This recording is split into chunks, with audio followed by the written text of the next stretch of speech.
The sound of a credit card being declined is singular. It's not a loud beep nor a siren. It's a dry, discreet, almost polite click, followed by the awkward silence that settles between you and the waiter.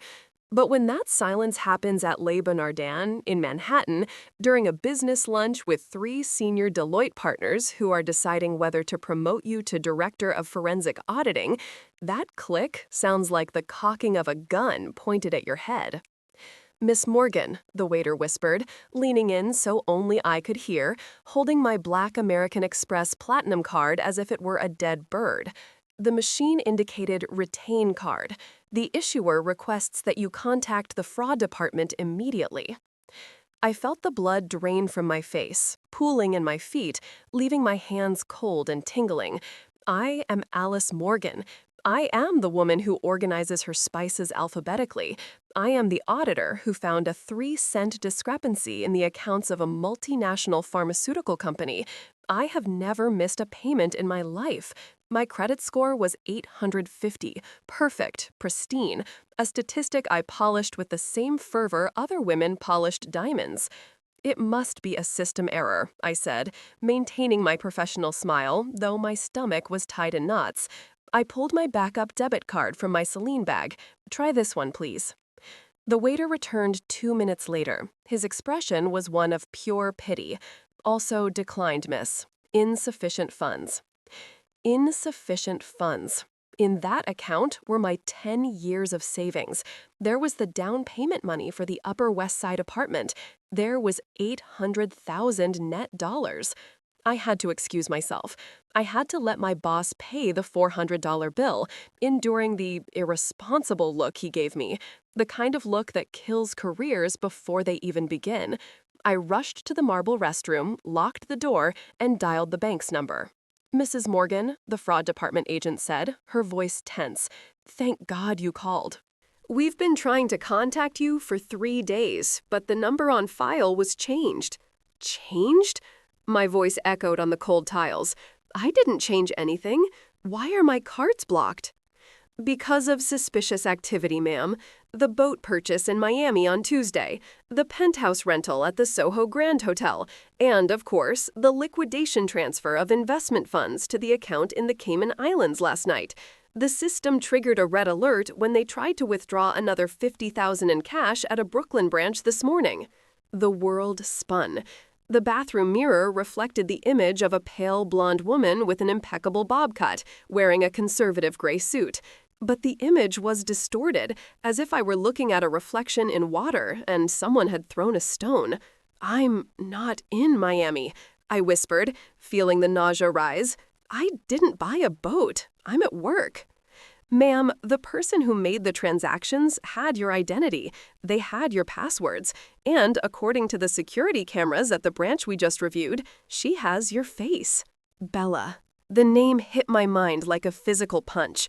Isabella, my identical twin sister, the half of my zygote that went wrong, the sister I hadn't seen in 2 years, not since I paid her bail for possession of illegal substances in Las Vegas and said, if you contact me again without being clean, I'll call the police. She didn't contact me. She became me. I left the restaurant without saying goodbye to the partners. My career could wait. My existence was being erased in real time. As I rushed to catch a cab on 7th Avenue, the fine November rain began to fall, mixing with the cold sweat on my forehead. I needed to find her, and I knew exactly where to start. The bank said she rented a penthouse at the Soho Grand. Bella was never subtle. If she was going to steal my life, she was going to live the cinematic, decadent version of it, not my safe investments and chamomile tea version. In the cab, I accessed my email. The password had been changed. I accessed my social media. Locked. She had done a surgical job. She didn't just steal my money, she locked me out of my own digital identity. But Bella, as clever as she was at manipulation, was sloppy with details. She always left traces, like a slug leaving a glistening slime trail. I remembered the Find My Friends app. Years ago, when our mother was dying of cancer, we installed the tracker to coordinate hospital visits. Bella probably forgot it existed or thought I had deleted it. I opened the app on my work phone, the only device she hadn't managed to hack because it was Deloitte property. There it was, a blue dot pulsing on the Manhattan map. Not in Soho. The dot was stationary on 47th Street, the Diamond District. Change of route, I yelled to the driver. 47th Street and 5th Avenue, fast. When I arrived at the chaos of lights and armored storefronts of the Diamond District, the rain had thickened. I ran along the sidewalk, my Louboutin heels clicking on the wet concrete, ignoring the orthodox men who tried to sell me engagement rings on the street.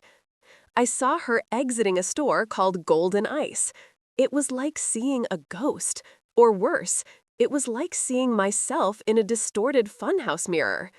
She wore my face, yes, but where I wore discreet makeup, she wore blood-red lipstick and heavy eyeliner. Where my hair was a straight professional bob, hers, which, as far as I knew, was dyed pink the last time we saw each other, was now blonde, the same shade and cut as mine, but disheveled, wild.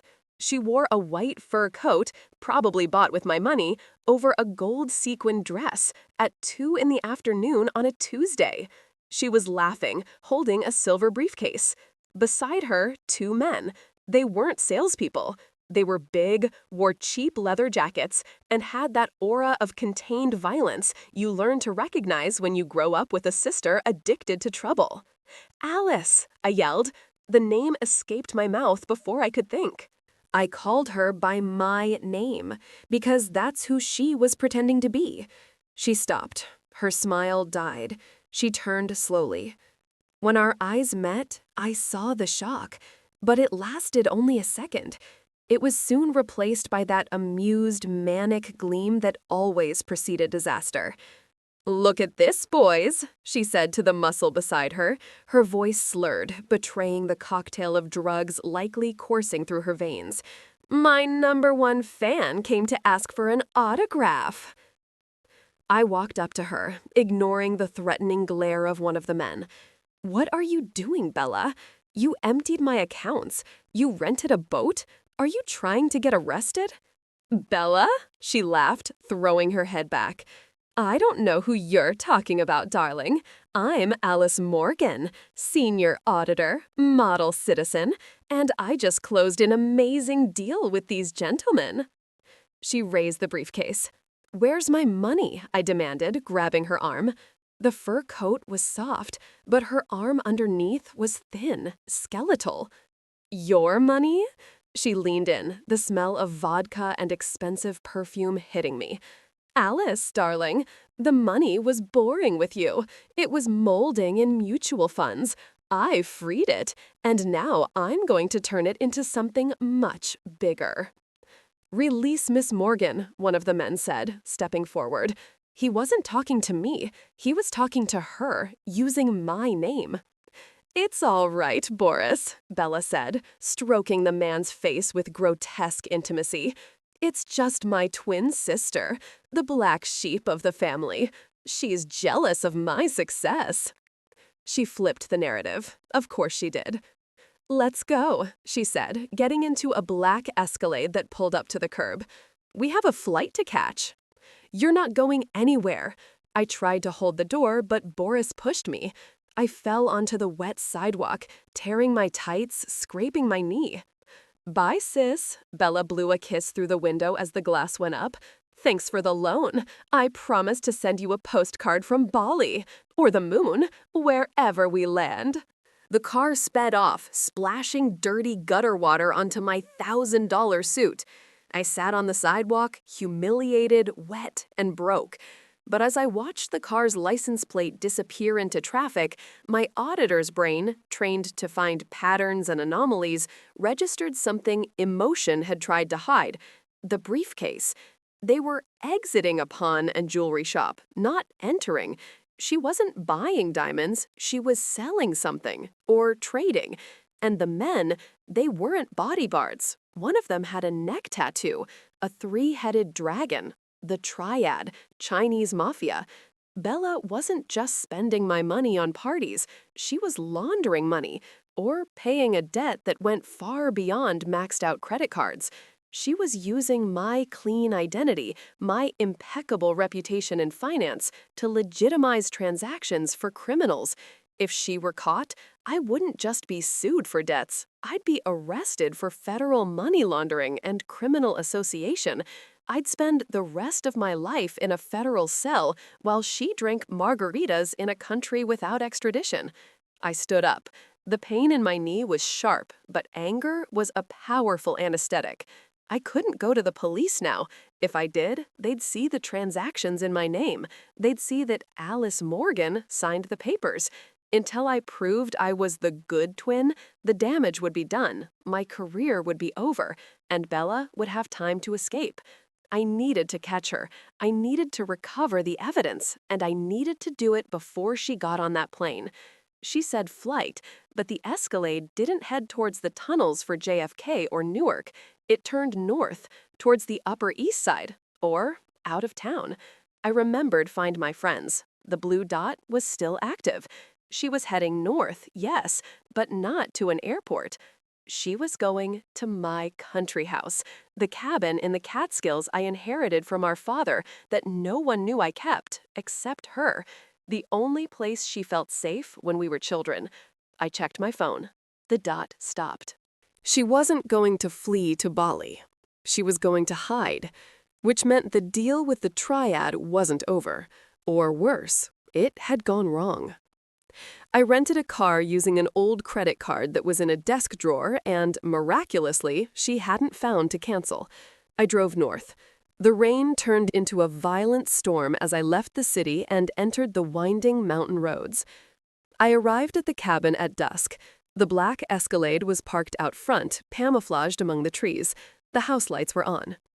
I parked my car 800 meters away and walked through the forest, my flats sinking into the mud. I approached the living room window. What I saw inside made my blood freeze more than the November wind. Bella was sitting on the sofa, drinking wine straight from the bottle. The silver briefcase was open on the coffee table. There was no money inside. There were documents, fake passports, and a gun, a matte black pistol with a silencer. The two men, Boris and the other, were standing, yelling at her. I couldn't hear the words through the double glass, but their body language was clear. They were furious. Bella was laughing. She was provoking them. Suddenly, the tattooed man pulled out his own gun and pointed at her head. Bella stopped laughing. She raised her hands. She said something, pointed to an open laptop. The man lowered his gun. He looked at the laptop, smiled. They weren't going to kill her, yet, because she had something they wanted, and she was using my identity to get it. I backed away from the window, my heart pounding in my throat. I needed a plan. I couldn't just barge in there playing the hero. That's when my phone vibrated. A bank notification, one I still received via SMS. Security alert. Failed biometric attempt to access Deloitte's digital vault. She was trying to access my company's files. The audit files of the world's largest corporations, industrial secrets, blackmail. If she succeeded, I would be hunted not by the police, but by corporate mercenaries. I needed to stop the transfer, but the security token was with me. The only way for her to access it would be... The cabin window glass shattered. A body was thrown out, landing on the wooden porch. It was Bella. The men dragged her out, by her hair. She screamed, kicked. She didn't have the final password, they realized. "Where's the physical key, Alice?" the man yelled, shaking her. "You said it was in the house." "I don't know, I swear," Bella cried, blood streaming from her nose. "It must be in the city apartment. I'm Bella. I'm not Alice. I lied. I'm the twin sister." She was trying to undo the switch. Too late. They thought she was me. They thought she was lying now to save herself. "Liar," the man growled. "We know who you are. Alice Morgan, the Iron Auditor. You won't trick us with that evil twin story." He cocked the gun. I was crouched behind a dead hydrangea bush. I had a choice. I could stay quiet. They would kill her, thinking she was me. The body would be found. I could appear days later, claim I was kidnapped, that my sister stole my identity, and died at the hands of the criminals she got involved with. I would be free. The problem would be solved. It was the perfect solution, the logical solution. But then I saw her face. Beneath the blood and terror, I saw my sister, the girl who held my hand when our mother died, the only person in the world who shared my DNA. I couldn't let her die, but I also couldn't save her by being myself. If they wanted Alice Morgan, I would give them Alice Morgan, but not the one they expected. I rose from the bush. I took off my blazer, leaving only my white silk blouse, identical to the one she wore under her fur coat, which was now in the mud. I let down my hair, ruffling it to match hers. I took a deep breath and stepped into the light of the porch. "Let her go," I said, my voice firm, projecting the authority I use in boardrooms. "She's telling the truth. She's just the cheap copy. I am the key." The two men turned. Bella lifted her head, her swollen eyes widening when she saw me. For a moment, time stopped. Two Alices, one in the mud, broken, one standing, defiant. "What the hell is this?" Boris whispered, looking from one to the other. "Twins?" The tattooed man smiled, a cruel smile. "Interesting. Which of you has the access?" "I do," I said, raising my empty hands. "And if you shoot her, you'll never get it, because biometrics require a live pulse, and the password is in my head." "Prove it," he said. "I can unlock the laptop," I lied, "but only if you let her go. Now." The man looked at Bella, then at me. He kicked Bella away. "Get lost, junkie. If you go to the police, we'll find you." Bella crawled away, looking at me. "Run," I whispered to her without moving my lips. She didn't hesitate. She got up and ran into the forest, disappearing into the darkness, leaving me alone with two triad killers and a lie that could kill me. "All right, Miss Morgan." The tattooed man pointed the gun at my chest. "Let's go inside. We have a transfer to make." I walked into my own house as a hostage, but as I walked, I felt my cell phone vibrate in my pocket. I hadn't called the police. I had activated Deloitte's silent panic alarm, the kind of alarm that triggers not local police, but Homeland Security and the FBI, because it signals national-level corporate data compromise. They would be here in 10 minutes. I just needed to survive for 10 minutes with two killers who thought I was a master criminal. And Bella was loose in the forest, with my car, and, I realized with a chill, with my wallet that I left in the glove compartment. The night was far from over. The click of the Glock's slide sounded too loud in the small living room of the cabin, competing with the thunder that rattled the windows outside. The tattooed man, whom his accomplice called Lee, pressed the cold barrel of the silencer against my temple. The metal smelled of gun oil and contained violence. I sat before the open laptop on the rustic wooden coffee table, my hands hovering over the keyboard, trembling just enough to appear afraid, but steady enough to execute the plan.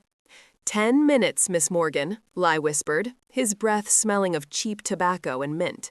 "If I don't see the transfer progress bar reach 100% in 10 minutes, the contents of your skull will redecorate that pine wall." "I need to concentrate," I replied, my voice sounding more authoritative than I felt. "I am an auditor. I thrive on impossible deadlines and corporate pressure. A gun to my head is just a more direct form of a deadline. Deloitte's encryption is quantum. If I miss the biometric authentication sequence, the system locks down and sends a remote white protocol. You lose everything." The other man, Boris, paced back and forth, peering through the gaps in the closed curtains. "She's stalling, Ly. We should have taken the other one. That junkie would have caved faster." "The other one didn't have the password," Ly retorted, without taking his eyes off me. "Type." I placed my finger on the biometric reader. I took a deep breath. The system recognized my fingerprint. Of course it did. I was the real Alice Morgan. The screen flashed from red to green. Access granted. Level, Senior Administrator. Lai let out a greedy sigh. There it is. Now, access the Project Omega directory. Download the pharmaceutical merger files. I started typing, but I wasn't accessing the file directory. I was opening the hidden command terminal. While my fingers flew across the keys, simulating a complex search, I was actually activating the BAIT protocol. It was a program I developed for forensic audits designed to track hackers. It simulated a massive download, filling the screen with impressive progress bars and binary code, but in reality, it was transmitting our exact geolocation and real-time audio to Deloitte's Security Operations Center in New York. "It's downloading," I said, pointing to the fake blue bar that slowly advanced on the screen. "It'll take 5 minutes. The connection here in the mountains is unstable."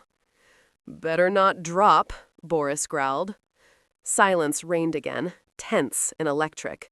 5 minutes. I needed 5 minutes. Outside, the storm roared, and somewhere in that darkness, my sister Bella was running. I wondered if she had made it to the road, if she had escaped. Part of me, the stupid, sentimental part that shared a womb with her, hoped she was safe. The other part, the logical Alice, knew Bella was probably trying to steal my rented car to save her own skin. 3 minutes passed. The bar was at 60%. Suddenly, Boris stopped near the window. "Lee, turn out the light." "What is it?" I saw a reflection in the middle of the trees. My heart pounded. They had arrived. "It must be an animal," Lee said, but he moved the gun away from my head and walked to the wall, flipping the switch. The cabin plunged into darkness, lit only by the bluish glow of the laptop screen. "It's no animal," Boris whispered, pulling a compact submachine gun from inside his jacket. "Animals don't use night vision." Before Lee could respond, the world exploded. There was no warning. The front and back windows shattered simultaneously with a deafening sound. Stun grenades, flashbangs, rolled across the wooden floor. Boom! Boom! The blinding white light burned my retinas. The sound was as if my head had been crushed between 2 orchestra cymbals. I fell from the chair, instinctively covering my ears and curling into a fetal position on the floor, as we were trained in corporate security courses for high-risk zones. "FBI! Drop your weapons! FBI!" Screams, the dry sound of muffled shots, glass being crunched underfoot. I felt a heavy boot on my back, holding me to the ground. "Hands! Show your hands!" I spread my open hands on the cold floor. "I'm the hostage! I'm Alice Morgan!" I yelled, coughing in the smoke. Someone pulled me hard, putting plastic cuffs on my wrists. I was dragged out of the cabin, into the freezing rain and mud. "We have the VIP, code green," a voice said over the radio. I was placed sitting on the bumper of an armored Bearcat vehicle. A tactical medic came to examine my eyes. Gradually, my hearing returned, replacing the high-pitched ringing with the chaos of the police operation. There were strobe lights everywhere, illuminating the forest like a hellish disco. I saw Lai and Boris being led away, bleeding, handcuffed. Boris was yelling something about diplomatic immunity. Lai was silent, looking at me with promises of death in his eyes. An agent in a windbreaker with yellow FBI letters approached. He was holding a tablet. "Ms. Morgan?" he asked. "Special Agent Miller. We received your panic signal. Are you injured?" "I'm fine," I replied, trembling from cold and adrenaline. "They wanted the pharmaceutical merger files. I didn't give them to them. It was a simulation." "Good job," he said, impressed. "But we have a situation. Our perimeter officers apprehended a suspect attempting to flee in a rented Nissan Altima on the access road, 800 meters from here." My rented car? Bella. She hadn't fled into the forest. She had circled back and tried to steal my getaway car. Of course. "She had your wallet, Miss Morgan," the agent continued, frowning, "and she's yelling that she's Alice Morgan and that you're the imposter." I closed my eyes for a second. The rain streamed down my face, washing away the makeup, sweat, and fear. This was it, the moment of truth. Bella was trying to steal my life one last time. She thought that if she posed as me, she would be treated as a victim. She thought I, the evil twin in her narrative, would be arrested or killed by the criminals. She didn't know the criminals were already neutralized.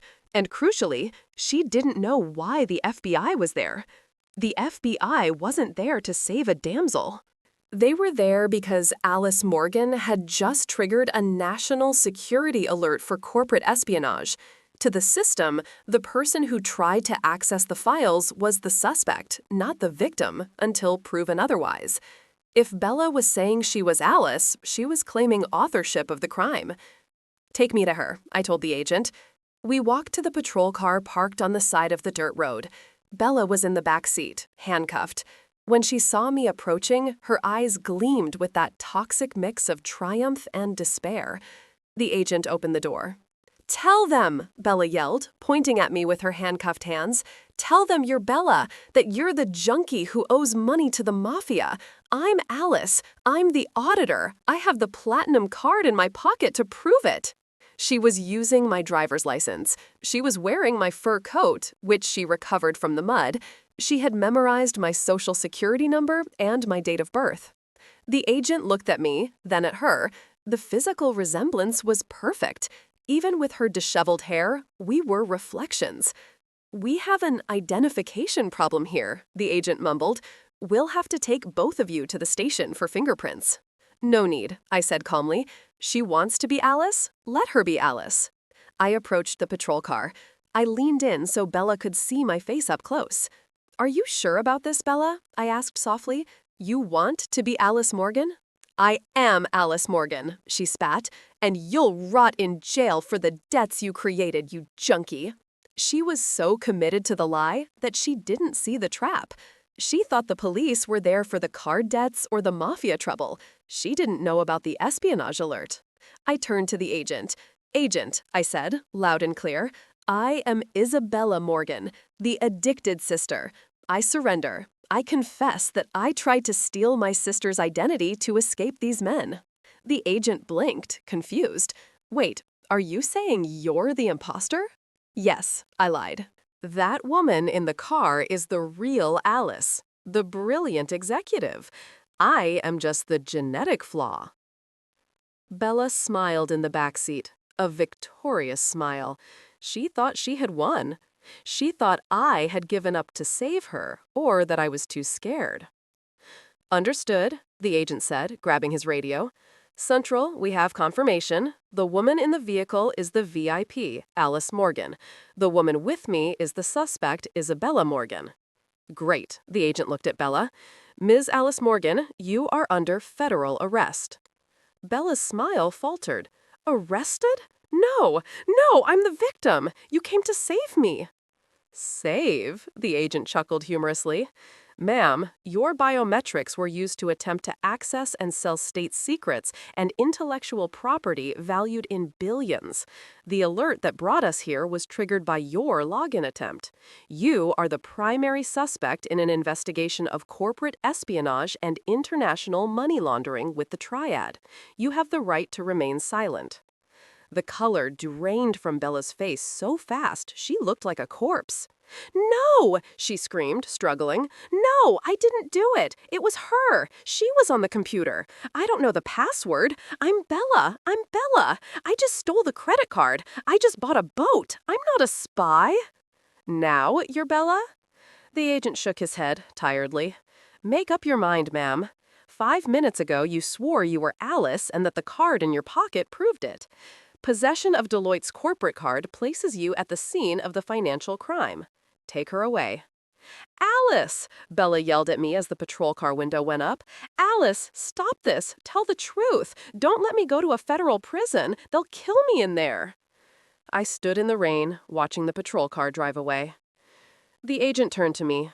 "And you, Ms. Isabella? We'll have to take you too. Drug possession? Accomplice?"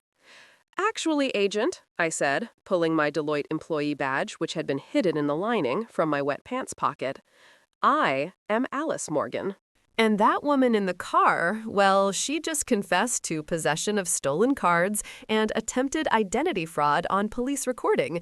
But if you check the fingerprints at the station, you'll see that I am who I say I am.